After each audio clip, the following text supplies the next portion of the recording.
Nangangarap na maging isang sikat na MLBB content creator na maging katulad ng ibang mga sikat katulad nila Inuyasha at Misaki at madami pa. Ikaw isa ka din bang small content creator kagaya ko? Ako kasi noon nung wala pang nagsusuporta sa akin ay nag-upload pero ako nagsimula talaga ako mag-upload sa TikTok.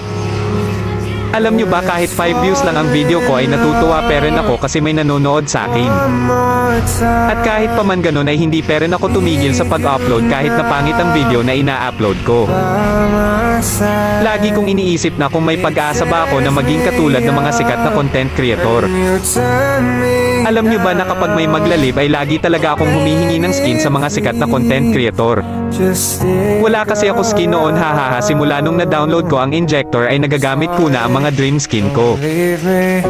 Nung umalis si mama at pumunta ng Manila para doon magtrabaho doon ko naisipan na ay kwento ang buhay ko sa Facebook at sa TikTok. Alam nyo ba nung paggising ko hindi ako makapaniwala na dumami followers ko at nanonood sa akin.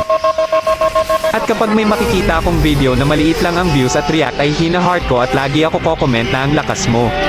Kaya po sana magsuportaan po tayo mga small content creator at sabay-sabay natin abutin ang pangarap natin na makilala ng mga tao at hangaan.